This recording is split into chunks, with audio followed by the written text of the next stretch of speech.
Is it on? They're going to what? Energy. You're looking to sit on the mark. Yeah, After last week. Talk about it, yeah. That was your skills thing. Yeah, the building up. It was good. Like it was Because we're saying when we beat them in just Chicago, mad it was amazing. trying to get it set up and stuff. But like the schools went really, the games were brilliant. Brilliant. It was really competitive. I think the kids really enjoyed it as well. So yeah, we're delighted. Wouldn't have known enough, yeah. Brilliant. Well done.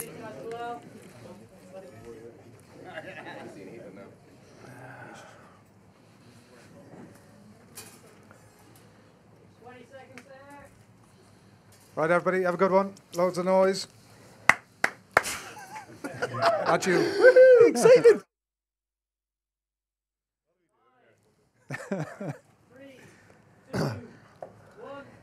All right, it's Saturday night and you're welcome to the Aviva Fan Studio. It's loud and it's boisterous, and we've got an amazing panel as we preview Ireland against New Zealand in this Guinness Series game. It's going to be pretty phenomenal stuff, so give it up, everybody, for our panel for Sene, Naoupu, Tommy Bowe and Donnacha, everybody. Thank you. What else would you be doing on a Saturday night? Yeah. Is really the story here, It's a isn't nice it? view of the pitch as well, isn't it? Yeah. We want to get your comments in, by the way. If you've anything, if you're at home watching the analysis pre-match and you want to get involved, hashtag Aviva Fan Studio. Keep the comments coming in. We're with you pre-match, obviously. We're going to join you again at half-time. And when Ireland beat the All Blacks, we'll be with you again for some full-time analysis. So that's all coming your way in a little bit. Everyone's excited and pumped and generally thinking that we're going to beat them, right? Yes! Bit of optimism there. I'm having that. We've got some amazing talking points as well here. I've spent a lot of time putting thought and effort into this, Sene. All Black lash. So obviously they got over the line in the end against England last week, but not as they might have liked. And there might be a bit of a backlash today. Yeah, and they've been travelling a bit. They've had a good few games against some really tough teams. So I think tonight will be a super challenge for our Irish lads as well, and would have to be incredibly accurate against the All Blacks. They'll have a lot to prove tonight. And also it's their last game on tour.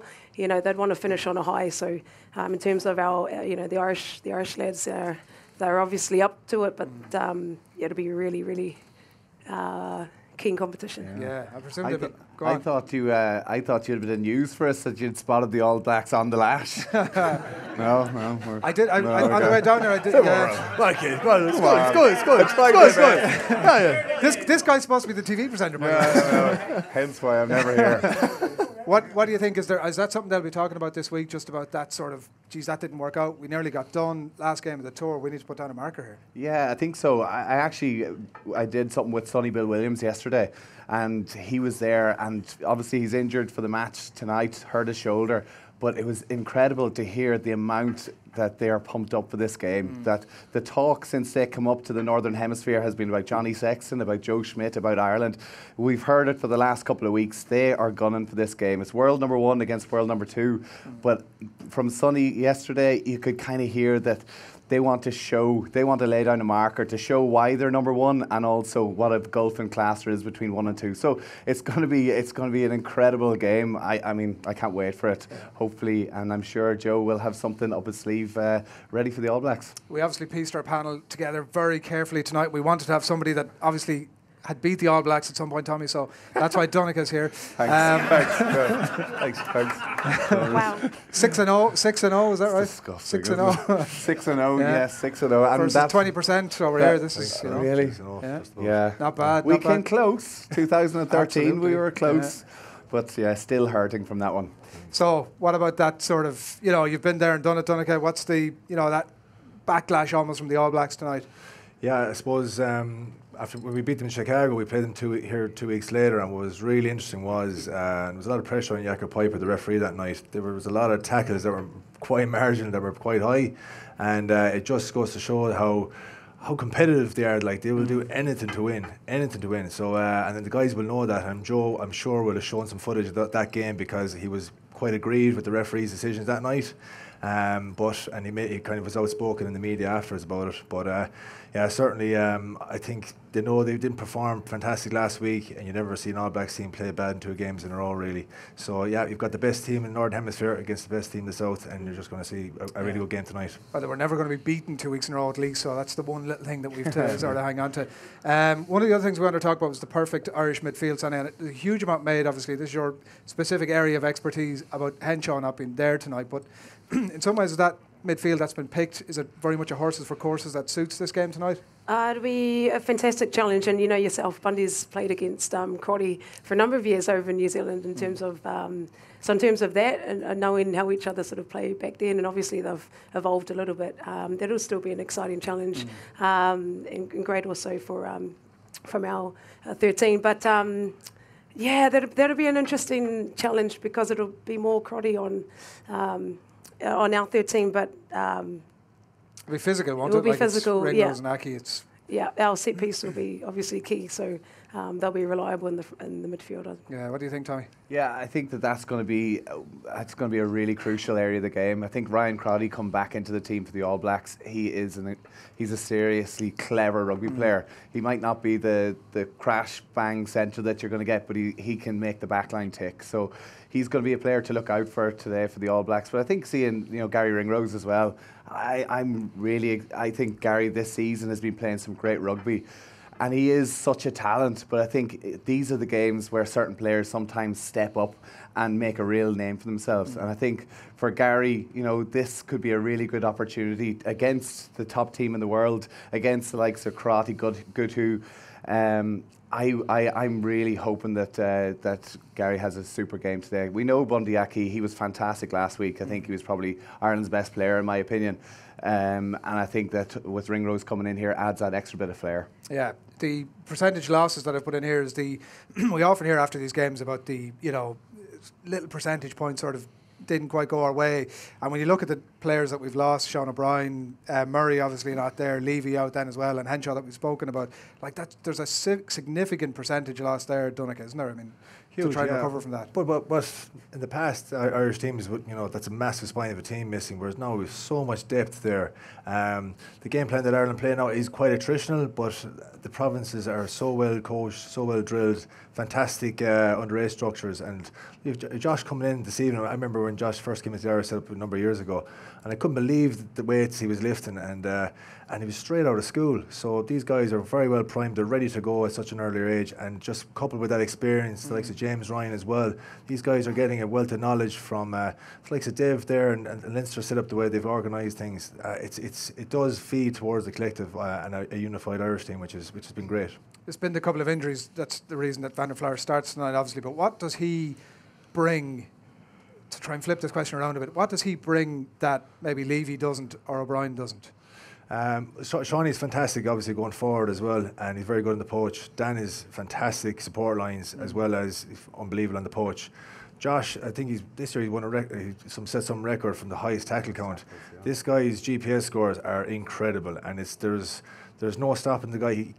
When he gets one job done, he knows the likes of Andy Farrell and Joe will be in his head really saying like, what's your next job? What's your next job you're going to do? And against the All Blacks, that is literally you're grabbing an electric fence for the whole game. You've got to be on song, and these guys can hold the ball for 3 minutes and ball in play. So you've got to be in the defensive line, structurally sound, and in communicating and creating an atmosphere on the pitch. And look, Josh, no doubt he'll be there. He's talked about wanting to be like an old school 7 as well, almost being the link between the backs and the forwards, kind of like a Martin Williams with Wales back in the day. We know his work rate is incredible, and against the All Blacks, we know they're going to score tries, we know they're going to make line breaks. So to have somebody like that working around the park, making key tackles and key turnovers.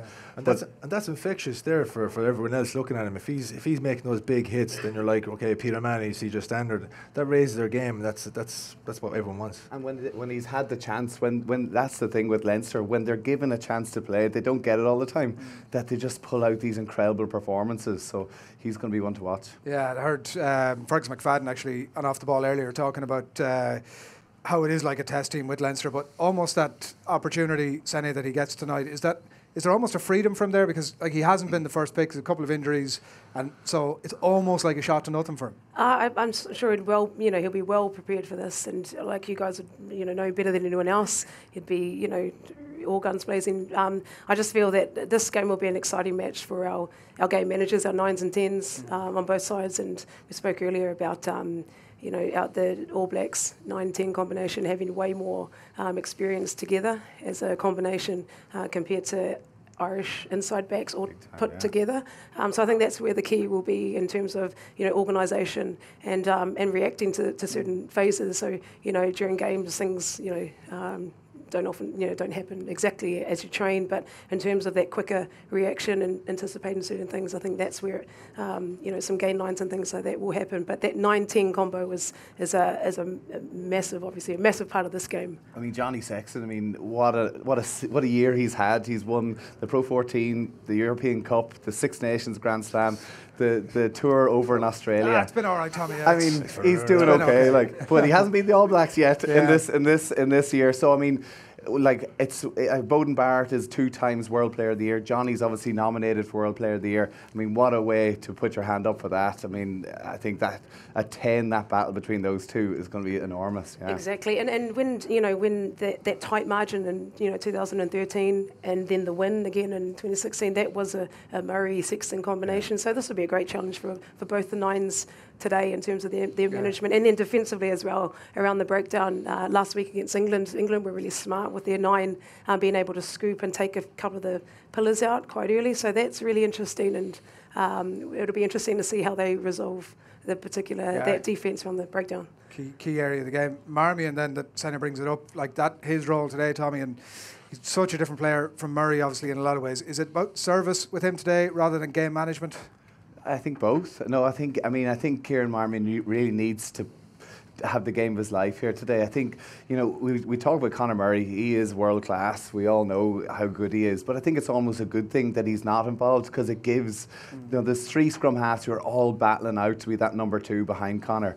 And Kieran's been given this chance tonight to try and put his hand up. But to do that, it's so tight between him, Luke, and John Cooney. So for him, I think it is about the pass, it is about game management, but I think Kieran Marmion, his strength is how he snipes around the ruck area.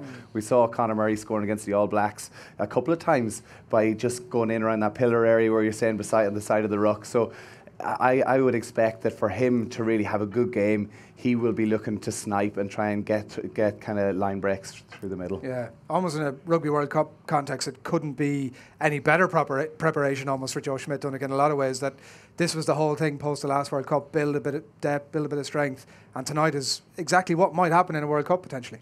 Absolutely, because it happened as the last World Cup, and as I said, we have to have those depth, have that depth there. It's fantastic, gives the guys massive confidence. But you mentioned there about the 9-10s combination. I think having a good platform from 5 as well. I know up in a second row you kind of always focus on that, but we struggled probably last week with lineouts as well. And obviously, the All Blacks are very, very good. They score a high percentage of their tries from lineouts. So if in Chicago, we had a very simple strategy that we just literally let them have the ball at the front, and we defended the whole back line. So it'll be interesting to see what... Same again tonight, or is what like... It'll be interesting to see what Simon Easterby puts up, because, basically, you're letting them have the ball, but you're letting them have the ball on your terms.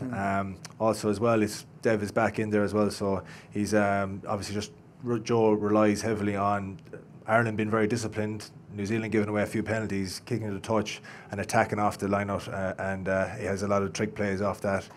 Unfortunately, last week he wasn't able to show as much plays as he would have liked, and obviously he kind of would show something last week with an eye to this week. But look, that's what's happened now, is that Dev has come in and Hendy's on the bench. But I know Hendy would have done his homework there this week. It's a fantastic learning curve for him, because we do need 2 line-out callers going into the World Cup next year, not just 1.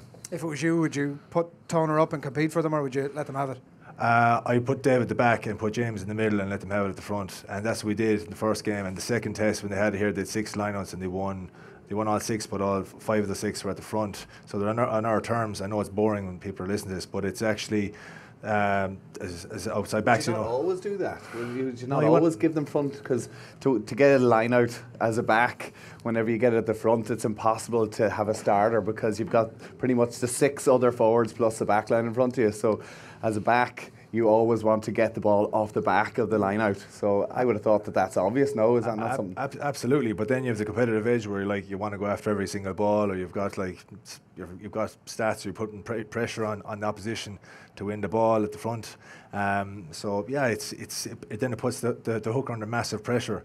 But as I said, look, if you have a set plan, and pod 4 and 6 makes it nice and simple, and obviously go from there, because if they win the ball at the front, the pass from 9 to 10 is an extra 2 or 3 metres longer, which allows our defensive line to go forward that bit more. So yeah, it sounds simple, but we're only forwards. So what do we know? Very simple. Yeah, it's like the simpler the better for that. Give me the ball. Give me the ball. Exactly. do keep your comments coming into us on the hashtag Aviva Fan Studio or right here on the Facebook page or any of that. I don't know, are we feeling more confident after listening to the guys? Yeah. Definitely.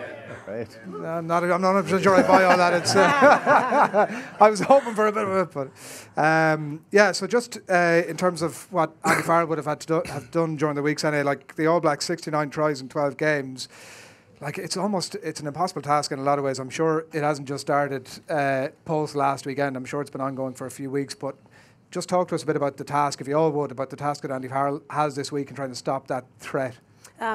That's something I'm really excited for, actually, the scrum defence, line-out defence and just set-piece defence, as it is in terms of where they crash. But then the next phases, I'm just really interested to see what that defensive setup is. But in terms of, connection, obviously that's the most important aspect of what you're saying there in defensive connection. Sorry. Right. What does that mean?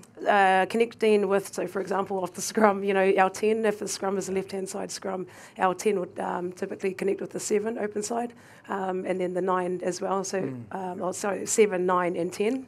So it's usually an up and out defence. So you can close it off early, and you can make the decisions from the outside centres and wings whether you close or whether you go bow.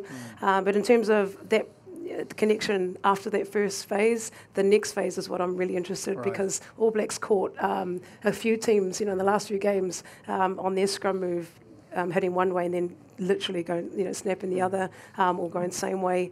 But in terms of those first few phases of set piece, I'm interested to see whether the defensive line is so strong that there'll be a lot of kicks, or whether they'll break some connections. Yeah, listen, defence is the biggest one. I think that was the biggest worry from Argentina last week. I think Ireland made 1 line break in the game, but conceded 6 line breaks against Argentina. I mean, if they concede 6 line breaks, which there's a high possibility of against the All Blacks, they're going to score tries. They're so clinical. I mean, the thing is the All Blacks will score tries. It's just whether we can score more than them. That's just the way the game's going to be. It's going to be attack, attack, attack. I mean, you mentioned there how many tries the All Blacks have scored. It's incredible the amount they've actually conceded as well. It almost seems like they don't care. They're just kind of, okay, you can score a try, we'll go score more than you. So it promises to be an exciting match for that reason. But I think you saw what the Lions did when they upset them. You saw it in Chicago. The line speed that Andy Farrell brought for the Irish team that day, it put them under so much pressure. England last week put them under so much pressure. They made mistakes. The weather looks pretty nice out there. There probably won't be the same mistakes, but I think defence is going to be where this game's won and lost. What were we looking at from that game last week? Donnacha, do you think one main takeaway from that game that the Ireland coaching staff might have been looking at this week to implement here? Exactly like that. So it's basically chopped tackles on the All Blacks. It's very hard to tackle them up high because they'll gain so many yards. And then what they'll do is they'll try and close the offloading channel, because these guys, they love to offload continuity, and that's perfect. Whereas, not that Ireland want to slow the game down, but they want to make it a contest at the breakdown, so that basically is going to bring in more players. And he'll be putting an onus on the tackler and the guy outside of him to come in and slow the ball down, because giving these guys 3-second ruck ball, you're in serious trouble. Yeah. There's about 15, 16 minutes thereabouts to go to kick-off. We're getting pretty pumped here. The teams are going to come out in the next few minutes. And do stay with us. Remember, we're going to be here at half-time as well and full-time analysis as well. Donnacha, one for you. I know you're getting slightly distracted by all the... is it the Garda band that are out there? Yes, the guards. Yeah, the guards. The guards. Just the guards in general. Music. I don't know, it's the guards. I've never heard so much talk about a referee than I have done this week with Wayne Barnes. And there was loads of little sort of very pointed things from Johnny Sexton during the week about how he tends to referee Ireland and how we don't necessarily always have the greatest return, let's call it, from his refereeing.